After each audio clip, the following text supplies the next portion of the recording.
दोस्तों, स्वागत है आपका मेरे YouTube चैनल इंग्लिश बाबू पर। और आज मैं फिर हाजिर हूँ आपके साथ एक नई स्टोरी लेकर। और दोस्तों, आज जो स्टोरी मैं आपके लिए लेकर आया हूँ ये एक शॉर्ट मॉरल स्टोरी है। और दोस्तों, आज की जो स्टोरी है बहुत ही बेसिक लेवल की ये स्टोरी है। तो जिन लोगों ने अभी अभी इंग्लिश सीखना शुरू किया है या फिर जिन लोगों को इंग्लिश रीडिंग करने में प्रॉब्लम होती है, तो दोस्तों आज का ये जो वीडियो है उन लोगों के लिए बहुत ही ज़्यादा फ़ायदेमंद वीडियो होने वाला है। क्योंकि यहाँ पर इस स्टोरी को मैं वर्ड टू वर्ड बिल्कुल एक एक वर्ड को मैं हिंदी में ट्रांसलेट करने वाला हूँ। तो दोस्तों, आज के इस वीडियो के माध्यम से आपको कई सारे नए वर्ड सीखने को मिलेंगे, उनकी करेक्ट प्रोनाउंसिएशन के बारे में पता चलेगा। और दोस्तों, जो इसका ग्रामर का स्ट्रक्चर है, जो ट्रांसलेशन का प्रोसेस है, आप बहुत अच्छी तरह से सीख पाएंगे और साथ में समझ भी पाएंगे। तो चलिए दोस्तों, आज की इस कहानी को हम शुरू करते हैं। और सबसे पहले कहानी का टाइटल देखते हैं। कहानी का टाइटल है सोनू द कावर्ड। दोस्तों, कावर्ड एक एडजेक्टिव है जिसका मतलब होता है कायर या फिर डरपोक। सोनू द कावर्ड मतलब कि सोनू कायर। तो दोस्तों, ये आज की इस कहानी का टाइटल है, शीर्षक है। और अब मैं इसे पढ़ना शुरू करता हूँ। आपसे रिक्वेस्ट है आप कहानी को बिल्कुल ध्यान से सुने। और यदि आज की स्टोरी में आपको कोई नया वर्ड या फिर ग्रामर का नया स्ट्रक्चर मिले तो आप उसे नोट ज़रूर करें। और यदि आपको कहानी अच्छी लगे तो आप लाइक ज़रूर करें। तो चलिए इसको शुरू करते हैं। Sonu was a coward. क्या मतलब हुआ दोस्तों? ये जो वाक्य है ये सिंपल पास्ट का वाक्य है। जब हम सिंपल पास्ट में कोई भी वाक्य बनाते हैं तो वहाँ पर वॉज या वर का प्रयोग हेल्पिंग वर्ब के रूप में किया जाता है, साथ में नाउन या फिर एडजेक्टिव को लेकर वाक्य बनाते हैं। जब हम सिंपल पास्ट या सिंपल प्रेजेंट में कोई भी वाक्य बनाते हैं तो वहाँ पर कभी भी वर्ब का प्रयोग नहीं किया जाता है। और दोस्तों, ये जो कावर्ड है, बाय मिस्टेक मैंने इसको एडजेक्टिव कहा, तो ये एडजेक्टिव नहीं है, ये नाउन है। तो क्या अर्थ हुआ? सोनू वॉज आ कावर्ड मतलब कि सोनू एक कायर था। He used to get scared even at the smallest sound. क्या मतलब हुआ दोस्तों? इस वाक्य में यूज टू का प्रयोग किया गया है। कई बार आपने ऐसे वाक्य देखे होंगे, सुने होंगे, बनाए होंगे जहाँ पर यूज टू का प्रयोग किया जाता है। दोस्तों, यूज टू का प्रयोग पास्ट की किसी भी आदत को बताने के लिए किया जाता है। मैं खेला करता था, मैं दौड़ा करता था, मैं पढ़ाया करता था, हम वहाँ जाया करते थे, हम लोग राजू को पढ़ाया करते थे, हम पार्क में खेला करते थे। ऐसा कोई भी वाक्य जहाँ पर आप पास्ट की किसी आदत को दिखाते हैं, पास्ट में किसी भी तरह की कंसिस्टेंसी को, निरंतरता को दर्शाना चाहते हैं, तो वहाँ पर यूज टू का प्रयोग किया जाता है, साथ में फर्स्ट फॉर्म लगाई जाती है। और दोस्तों, गेट स्केयर्ड का मतलब होता है डर जाना। तो क्या अर्थ हुआ? He used to get scared, वह डर जाया करता था। Even at the smallest sound, smallest मतलब सबसे छोटा, साउंड मतलब आवाज़। तो इस पूरी लाइन का क्या मतलब हुआ? He used to get scared even at the smallest sound मतलब वह बहुत छोटी आवाज़ पर भी डर जाया करता था। One day the royal messenger announced in the village the king has asked every young man of the kingdom to join the royal army. क्या मतलब हुआ दोस्तों? ये बड़ा सेंटेंस है, उसको थोड़ा थोड़ा करके ट्रांसलेट करेंगे। वन डे एक दिन, द रॉयल मैसेंजर। दोस्तों, मैसेंजर का मतलब होता है संदेश देने वाला व्यक्ति, जिसको संदेशवाहक कहा जाता है, उसको मैसेंजर कहते हैं। और रॉयल का मतलब शाही, मतलब कि एक दिन शाही संदेशवाहक ने अनाउंस का मतलब घोषणा करना, सेकंड फॉर्म अनाउंस्ड ऐलान करना, घोषणा करना। उसने विलेज में, गांव में उसने ऐलान किया, घोषणा की। The king has asked every young man. दोस्तों, इस वाक्य में हैज़ के साथ थर्ड फॉर्म का यूज़ किया गया। ये प्रेजेंट परफेक्ट का वाक्य है। प्रेजेंट परफेक्ट का मतलब होता है वर्तमान में किसी क्रिया का पूरा होना, पाए जाना। तो इस लाइन का क्या अर्थ निकला कि राजा ने कहा है, एवरी यंग मैन हर जवान आदमी को, हर युवक को कहा है, ऑफ द किंगडम राज्य के हर युवक को कहा है, टू ज्वाइन शामिल होने के लिए, द रॉयल आर्मी शाही आर्मी में, शाही फौज में। तो इस पूरी लाइन का क्या अर्थ हुआ कि एक दिन, one day the royal messenger announced in the village मतलब कि शाही संदेशवाहक ने गाँव में ऐलान किया, गाँव में उसने घोषणा की, ऐलान किया। क्या उसने ऐलान किया? The king has asked every young man of the kingdom to join the royal army मतलब कि राजा ने राज्य के हर एक युवक को शाही आर्मी, रॉयल आर्मी मतलब कि शाही आर्मी को ज्वाइन करने के लिए, शामिल होने के लिए कहा है। मतलब वो राजा ने हर युवक को, राज्य के युवक को शाही आर्मी में शामिल होने को कहा है। Everybody must follow his order. दोस्तों ये जो वाक्य है, इस वाक्य में देखिए मस्ट का यूज़ किया गया। मस्ट का प्रयोग कब किया जाता है? जब हम कोई ऐसा वाक्य बनाते हैं जहाँ पर किसी भी तरह की बहुत ही ज़्यादा आवश्यक सलाह को दर्शाना चाहते हैं, जब ये दिखाते हैं कि कोई चीज़ बहुत ज़्यादा आवश्यक है, तब वहाँ पर मस्ट का प्रयोग किया जाता है, साथ में फर्स्ट फॉर्म लगाई जाती है। फॉलो का मतलब होता है मानना। Everybody must follow his order. हर किसी को, हिज मतलब उसका, उनका, उनके आदेश का पालन करना चाहिए। चलिए आगे देखिए। Sonu was forced to follow the royal order. क्या मतलब हुआ?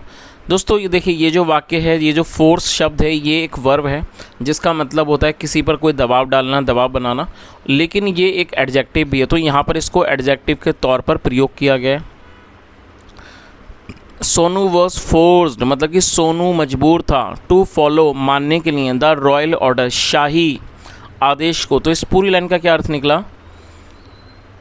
सोनू वॉज फोर्स्ड, और दोस्तों फोर्स का मतलब मजबूर होना है, विवश होना, जो कि एक एडजेक्टिव है, आप इसे नोट कर लीजिए। Sonu was forced to follow the royal order मतलब कि सोनू शाही आदेश को का पालन करने के लिए विवश था, मजबूर था, विवश था।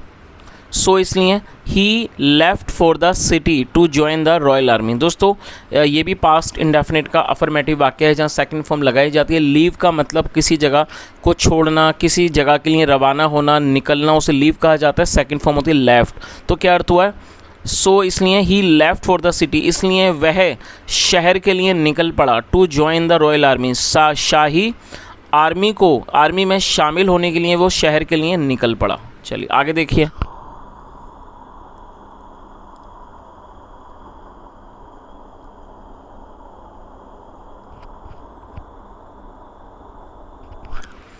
On the way he had to pass through a forest. क्या मतलब हुआ? On the way, on the way मतलब होता है रास्ता, ऑन द वे मतलब कि रास्ते में, रास्ते पर। He had to pass through a forest. दोस्तों पास थ्रू का मतलब होता है किसी जगह से होकर गुजरना, और हैड टू का प्रयोग पास्ट की किसी भी व्यवस्था को दर्शाने के लिए किया जाता है। ये जो वाक्य पास्ट फोर्स एक्शन सेंटेंस है। तो क्या अर्थ हुआ? ऑन द वे रास्ते में, ऑन द वे रास्ते पर, he had to pass through a forest, उससे एक जंगल से होकर गुजरना पड़ा। तो दोस्तों आप इसे याद रखें, जब आप पास्ट में कोई ऐसा वाक्य बनाएंगे जहाँ पर पास्ट की किसी भी व्यवस्था को दर्शाना चाहते हैं, तो वहाँ पर हैड टू का यूज़ किया जाएगा, साथ में फर्स्ट फॉर्म लगाई जाएगी। तो क्या अर्थ हुआ इस लाइन का कि रास्ते में he had to pass through a forest, उससे एक जंगल से होकर गुजरना पड़ा। He saw a large tall tree. दोस्तों ये भी पास्ट इंडेफिनिट का अफर्मेटिव वाक्य है जहाँ सेकंड फॉर्म लगाई जाती है। सी का मतलब देखना, second form so. He saw उसने देखा, अ लार्ज एक बड़ा, टॉल ट्री लंबा पेड़ उसने देखा। Many crows were sitting on it and making a lot of noise. दोस्तों ये जो वाक्य है ये पास्ट कॉन्टिन्यूस का वाक्य है। पास्ट कॉन्टिन्यूस का मतलब होता है पास्ट में जब हम ऐसा वाक्य बनाते हैं जहाँ ये दिखाते हैं पास्ट में कोई क्रिया चल रही थी, हो रही थी, इस तरह के वाक्यों को पास्ट कॉन्टिन्यूस का वाक्य कहा जाता है, जहाँ पर वॉज या वर का प्रयोग हेल्पिंग वर्ब के रूप में किया जाता है। यदि हमारा सब्जेक्ट होता है आई, ही, शी, इट या कोई भी सिंगुलर नाउन, तो तब आपको वॉज का यूज़ करना होगा। और यदि सब्जेक्ट होगा वी, यू, दे या फिर कोई भी प्लूरल नाउन, तो वर का यूज़ किया जाएगा। तो यहाँ जो सब्जेक्ट है मैनी, मैनी का मतलब कई और क्रोज मतलब कौए, तो ये प्लूरल है, तो प्लूरल के साथ वर का इस्तेमाल किया गया है। तो क्या अर्थ हुआ? Many crows were sitting on it मतलब कि कई कौए उस पर बैठे हुए थे। And making a lot of noise और वो बहुत ज़्यादा शोर कर रहे थे। Sonu got scared hearing the loud noise of the crows. क्या मतलब हुआ? दोस्तों ये भी पास्ट इंडेफिनिट का अफर्मेटिव वाक्य है और जहाँ सेकंड फॉर्म लगाई जाती है। देखिए ये जो वर्ड है स्केयर्ड आप देख रहे हैं, ये एडजेक्टिव है, SCARED। अब आपको क्या चीज़ समझनी है कि जब हम किसी एडजेक्टिव को सिंपल प्रेजेंट या फिर सिंपल पास्ट में प्रयोग करेंगे तब तो कोई प्रॉब्लम नहीं है, आप डायरेक्टली उसको यूज़ कर सकते हैं। लेकिन जब आप उसे एक वर्ब के रूप में प्रयोग करेंगे तब आपको क्या करना होगा, उस एडजेक्टिव को वर्ब के रूप में प्रयोग करने के लिए आपको एक सपोर्टिंग वर्ब का इस्तेमाल करना होगा। तो जब आप स्केयर्ड वर्ड को यूज़ और जो हमारी सपोर्टिंग वर्ब हैं वो बहुत सारी होती हैं और वो डिपेंड करता है वर्ब की एडजेक्टिव कौन सा है, उसके अकॉर्डिंगली उसका इस्तेमाल किया जाता है। तो स्केयर्ड के साथ ज़्यादातर गेट का ही यूज़ किया जाता है। तो गेट स्केयर्ड मतलब डरना, और सेकंड फॉर्म गॉट स्केयर्ड। तो क्या अर्थ हुआ, सोनू गॉट स्केयर्ड मतलब कि सोनू डर गया। तो दोस्तों इस बात को आप समझ ही गए होंगे कि जब आप किसी एडजेक्टिव को वर्ब बनाना चाहते हैं तो वहाँ पर आपको एक सपोर्टिंग वर्ब का प्रयोग करना ही होगा। Sonu got scared hearing the loud noise of the crows, मतलब कि सोनू घबरा गया, डर गया। Hearing the loud noise of the crows मतलब सोनू कौओं की लाउड मतलब कि भारी, और क्या कह सकते हैं कि ज़ोरदार आवाज़ को सुनकर, मतलब ऊंची आवाज़ को सुनकर डर गया। He stopped due to fear. दोस्तों ड्यू टू का मतलब होता है कि के कारण, के वजह से, फियर का मतलब डर। He stopped due to fear मतलब वह डर के कारण, डर की वजह से रुक गया। He tried to move forward but could not do so।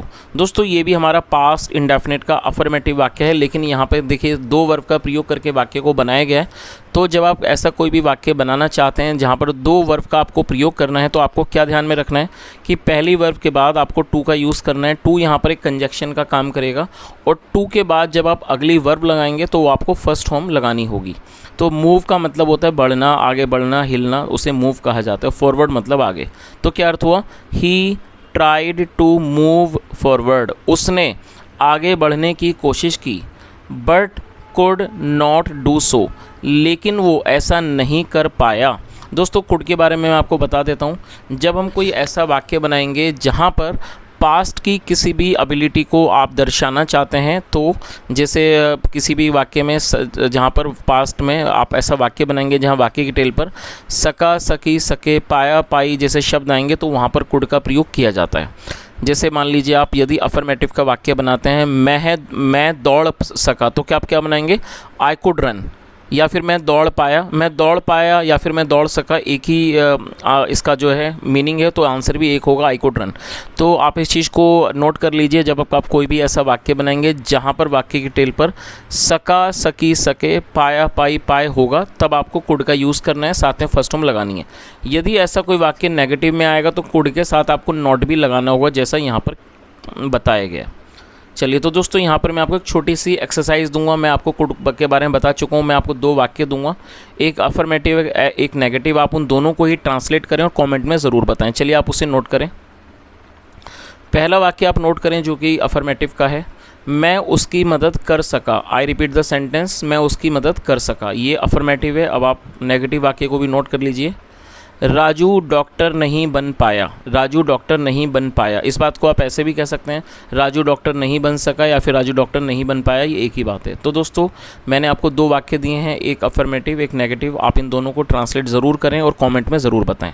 चलिए तो इसकी पूरा आंसर क्या निकला, क्या मीनिंग निकली इसकी translation. He tried to move forward, उसने आगे बढ़ने की कोशिश की। But could not do so, लेकिन वो ऐसा नहीं कर पाया। आगे देखिए,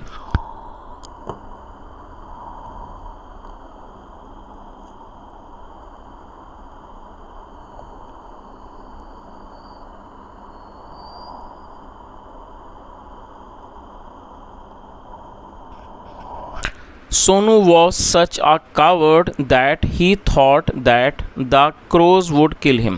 क्या अर्थ हुआ, सोनू वो सच ए कावर्ड, कि जो सोनू था वो इतना कायर था, इतना डरपोक था, दैट ही थॉट कि उसको लगा, थिंक मतलब सोचना लगना, सेकंड थॉट कि उसको लगा कि the crows would kill him, कि जो कौवे हैं वो उसको मार देंगे। He shivered in fright. दोस्तों शिवर मतलब कांपना, second शिवर्ड, he shivered in freight मतलब वो डर से कांप गया। एंड सैड और कहा, गो ऑन मतलब कि करते रहो, make as much noise as you can मतलब इतना शोर करो जितना आप कर सकते हो। बट आई नो लेकिन मैं जानता हूँ, यू कैन नॉट किल मी तुम मुझे नहीं मार सकते।